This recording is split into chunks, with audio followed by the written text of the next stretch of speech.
Jeffrey Epstein की ताज़ा files ने दुनिया भर में हलचल मचा रखी है। इसका सबसे ज़्यादा सियासी असर ब्रिटेन में होता दिख रहा है। कहा जा रहा है कि इसी फाइल्स की वजह से ब्रिटेन के प्रधानमंत्री सर कीर स्टारमर की कुर्सी अब जाने वाली है।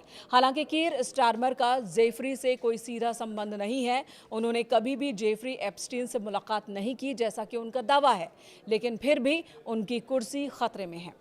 इससे पहले इसी फाइल में जिक्र और तस्वीर सामने आने के बाद पूर्व प्रिंस एंड्रयू माउंटबेटन विंडसर पर कार्रवाई हुई। ब्रिटेन के किंग्स चार्ल्स ने अपने छोटे भाई प्रिंस एंड्रयू को घर से निकाल दिया। उनसे सभी शाही टाइटल और अधिकार छीन लिए गए। शाही परिवार के साथ ही ब्रिटेन की सरकार पर भी खतरा बढ़ गया है।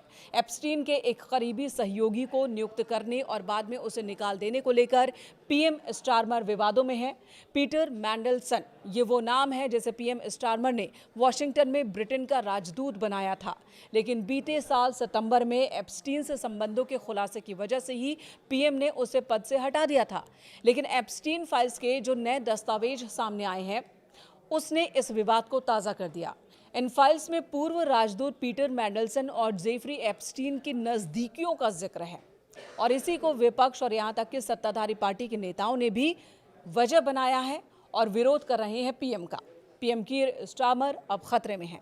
गुरुवार को पीएम स्टारमर ने अपनी ही पार्टी के गुस्से को शांत करने की कोशिश की। उन्होंने एप्स्टीन से प्रभावित लोगों से माफ़ी मांगी। उन्होंने कहा कि मुझे दुख है जो आपके साथ हुआ, उसके लिए मैं बहुत दुखी हूँ। दुख है कि इतने सारे ताकतवर लोग आपकी मदद नहीं कर पाए। मैंडलसन के झूठ पर भरोसा करने और उसे नियुक्त करने के लिए सॉरी।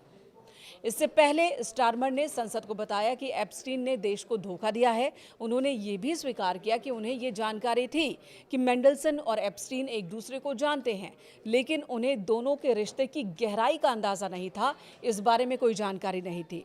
इस सफाई के बाद भी स्टारमर की आलोचना कम नहीं हुई है। उनसे सवाल पूछे जा रहे हैं कि आखिर एप्स्टीन के साथ पुराने संबंधों के बावजूद मैंडलसन को 2024 में क्यों नियुक्त किया गया।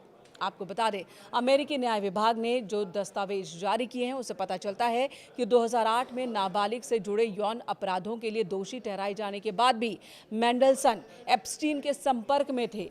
इधर आलोचकों का कहना है कि नुकसान पहले ही हो चुका है। स्टारमर की पार्टी के कई सांसदों ने तो लगभग ये कह दिया कि उन्हें अब पद छोड़ देना चाहिए, इस पर विचार करना चाहिए। लेबर पार्टी सांसद बैरी गार्डिनर ने कहा कि मुझे लगता है कि उन्हें इस बारे में बहुत गंभीरता से सोचना चाहिए कि क्या देश के हित में है और क्या पार्टी के हित में है। लेबर सांसद पाउला बार्कर का कहना है कि प्रधानमंत्री के फैसले लेने का जो तरीका था वो संदिग्ध है। उन्हें जनता और हमारी पार्टी के अंदर विश्वास और भरोसा दोबारा हासिल करने के लिए बहुत मेहनत करने की ज़रूरत है।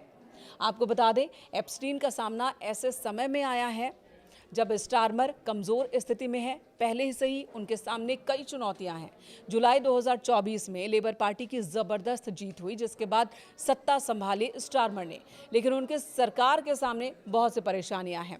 आर्थिक विकास, लागत कम करने और सार्वजनिक सेवाओं को ठीक करने के लिए सरकार इस वक्त संघर्ष कर रही है। लोगों में उन्हें लेकर नाराज़गी है और इसी बीच एप्स्टीन की ताज़ा फाइलें सामने आ गई, जिसकी वजह से उनके सवालों पर भी सवाल उठाए जा रहे हैं, उनके फैसलों पर।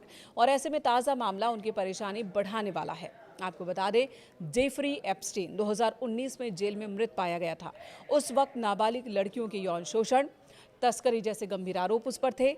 उसकी मौत को आत्महत्या बताया गया था, लेकिन इस मामले को लेकर आज भी कई थ्योरियां सामने आती हैं।